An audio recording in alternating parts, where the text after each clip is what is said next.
CPM സംസ്ഥാന സമിതി അംഗം ശ്രീ അനിൽകുമാർ പോലീസിന്റെ റിപ്പോർട്ടിൽ കാഫിർ പ്രയോഗം കാഫിർ പ്രചരണം നടത്തിയത് ലീഗ് കേന്ദ്രങ്ങളാണെന്ന കാര്യം പറയുന്നില്ല, മറിച്ച് അത് കണ്ടെത്താൻ കഴിയുന്നില്ല എന്നതാണ് പറയുന്നത്.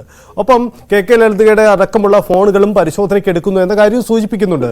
അങ്ങനെയെങ്കിൽ CPM ഈ വടകര തെരഞ്ഞെടുപ്പ് കാലത്ത് നടത്തിയ പ്രചരണം ആകെപ്പാടെ അങ്ങ് പൊളിയുകയല്ലേ? ഒരു തെരഞ്ഞെടുപ്പുമായി ബന്ധപ്പെട്ട ആരെങ്കിലും ഒരാളെ ഫേസ്ബുക്കിൽ എന്തോ ഒരു പോസ്റ്റ് ഇട്ടാൽ ഉടനെ അതിലാണ് ഒരു ലോക്സഭാ തെരഞ്ഞെടുപ്പിന്റെ മൊത്തം പ്രചരണം എന്നൊക്കെ നമ്മൾ വായിച്ചെടുക്കാൻ പോകുന്നത്.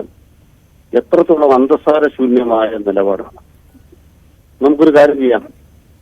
തൃക്കാക്കരയിലെ LDF സ്ഥാനാർത്ഥിയുടെ സദൃശ്യമുള്ള ഒരു അപ്പീലിലെ വീഡിയോ പുറത്തു വന്നിരുന്നു. ആരാണത് പുറത്തേക്ക് വിട്ടത്? എന്തായാലും LDF ആയിരിക്കില്ലല്ലോ. നാളെ ഇതുവരെ കണ്ടെത്താൻ നമ്മുടെ സൈബർ പോലീസ് പരാജയപ്പെട്ടിരിക്കുകയാണ്. അതിന് കാരണം എന്താണ്?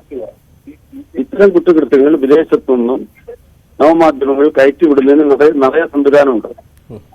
അത് ആരെവിടുന്ന് അപ്ലോഡ് ചെയ്തു എന്ന് അറിയാൻ കണ്ടുപിടിക്കാൻ പറ്റാത്ത വിധമാണ് ഇത് പ്രചരിക്കുന്നത് ലോകത്തെ വിവിധ രാജ്യങ്ങളിൽ നിന്ന്. ഇതിന്റെ ഫലമായി ആ സൈബർ മേഖലയിലെ ഇത്തരം പ്രശ്നങ്ങൾ ഉണ്ടെന്നുള്ളത് പുതിയ കാര്യമല്ല.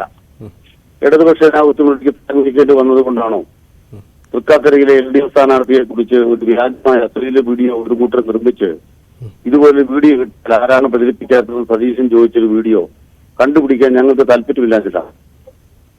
താല്പര്യക്കുറവിന്റെ പ്രശ്നമല്ല, ഇത് കണ്ടുപിടിക്കാൻ പറ്റാത്തതുള്ള നിയമപരമായ സങ്കീർണതകളുണ്ട്.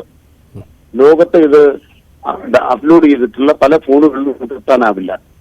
എന്നാൽ നിശ്ചിതമായി ആരോപിക്കപ്പെടുന്ന ഒരു ഫോണിൽ നിന്ന് അത് അപ്ലോഡ് ചെയ്തോ എന്ന് പരിശോധിക്കാനാവും. അപ്പൊ അതൊക്കെ പരിശോധിച്ചപ്പോഴാണ് ഒരു ലീഗ് പ്രവർത്തകന്റെ സംശയിച്ചിരുന്നു.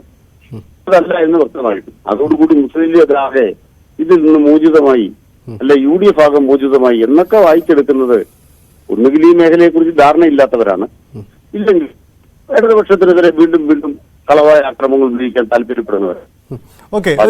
മോറിലെ പുളിയും പോയി, ചീഞ്ചത്ത് മോറിലെ പുളിയും പോയി. ഈ ഇടതുപക്ഷക്കാരെ പള്ളി കയറാത്തവരാണ്, കാഫർമാരാണ് എന്നെല്ലാം ഉള്ള ആരോപണങ്ങൾ പുതിയ കാര്യമാണോ? ഇതെല്ലാം വെച്ചിട്ടാണോ ഇടതുപക്ഷത്തിന് ആളുകൾ വോട്ട് ചെയ്യുന്നത്? ഇത് ലീഗ് കേന്ദ്രമോ അല്ലെങ്കിൽ UDF നേതാക്കളോ തന്നെ ഇതിന് പിന്നിലുണ്ട് എന്നാണ് ഇപ്പോഴും പറയുന്നത്, അല്ലേ? ഞങ്ങളുടെ അക്കാര്യത്തിലുള്ള സംശയം വിവിധ കേന്ദ്രങ്ങളിൽ ഇപ്പൊ തന്നെ നമ്മൾ കണ്ടിരിക്കുന്നില്ല. പോരാളി ഷാജിക്ക് തന്നെ നിരവധി വ്യാജ പ്രൊഫൈലുകളുണ്ട്. ഇതിലാരാ കയറ്റിവിട്ടത്? ആർക്കാ പറയാൻ പറ്റുന്നത്? അതുകൊണ്ട് മുഖമില്ലാത്ത ഒരു പ്രൊഫൈലും അംഗീകരിക്കേണ്ടതില്ല എന്നാണ് ഞങ്ങളുടെ നിലപാട്. അന്തസ്സായി നിങ്ങൾക്ക് രാഷ്ട്രീയം പറയണം, നേരിട്ട് പറയണം. മുഖമില്ലാത്ത പ്രൊഫൈലുകൾ സ്വീകരിക്കേണ്ടതില്ല എന്നാണ് ഞങ്ങളുടെ നിലപാട്. അതിനോട് ലീഗിന്റെ അഭിപ്രായം എന്താണ്? അതിനോട് കോൺഗ്രസിന്റെ അഭിപ്രായം എന്താണ്? ഈ മുഖമില്ലാത്ത പ്രൊഫൈലുകൾ മുമ്പ് ഇടത് കേന്ദ്രങ്ങളിൽ നിന്നും ഉണ്ടായിരുന്നു. അതിനെ ഒരു പരിധിവരെ പിന്തുണച്ചിരുന്നു. CPMന്റെ അടക്കമുള്ള നേതാക്കൾ പിന്തുണയ്ക്കുകയും ചെയ്തു. പക്ഷേ പുതിയ കാലത്ത് അത്തരമൊരു നിലപാടെടുക്കുന്നുണ്ട്, സ്വാഗതാർഹമാണ്. പക്ഷേ ഒരു കാലത്ത് അവർ അനുകൂലമായി പറയുന്നതിനെ നമ്മൾ ഏറ്റെടുത്തിരുന്നു എന്നൊരു വസ്തുത കൂടിയുണ്ട്. അങ്ങനല്ല, ഞങ്ങളുടെ അഭിപ്രായങ്ങൾ എവിടെയെങ്കിലും പറയുന്നത് മറച്ചു വെച്ചിട്ടുണ്ടോ? പിന്നെ ഇതിനാ ഞങ്ങൾക്ക് ഈ മുഖമില്ലാത്ത പ്രൊഫൈലുകൾ ഇതൊക്കെ ചില ആശയങ്ങൾ വന്നു കഴിയുമ്പോൾ CPM സംസ്ഥാന കമ്മിറ്റി കൂടി ഇതൊന്ന് പിന്തുണച്ചേക്കാം ഞങ്ങൾ അങ്ങനെ പറഞ്ഞു. ഇടതുപക്ഷത്തിൽ നിൽക്കുന്ന അനുകൂല പ്രവർത്തകരോ അംഗങ്ങളോ ഒക്കെ തന്നെ ചിലപ്പോൾ അതിനെ ഷെയർ ചെയ്തിട്ടുണ്ടാവാം. അതൊരു പ്രവണതയായിരുന്നു. അത് വന്നപ്പോൾ ഞങ്ങളത് അതിന്റെ ഭാഗമായി ചിലപ്പോൾ പിന്തുണച്ചെന്ന് പറയുന്നത് ശരിയായിരിക്കും. അത് രാഷ്ട്രീയ തീരുമാനത്തിന്റെ ഭാഗമായിട്ട് ചെയ്തതല്ല. അതാ വിഷയം വന്നപ്പോ ആരോ അതിട്ട് ഇഷ്ടപ്പെട്ടേക്ക് അനുകൂലമാണെന്ന് കണ്ട് കുറെ പേര് സപ്പോർട്ട് ചെയ്തിട്ടുണ്ടാവും. ഇപ്പോൾ യാഥാർത്ഥ്യത്തിൽ എത്തിയപ്പോൾ വ്യാജമായി മറഞ്ഞിരുന്ന് ചെയ്ത പല കാര്യങ്ങളും വിരുദ്ധമായിട്ടാണ് നടക്കുന്നത്. അത് നമ്മുടെ ഗുണകരമല്ല.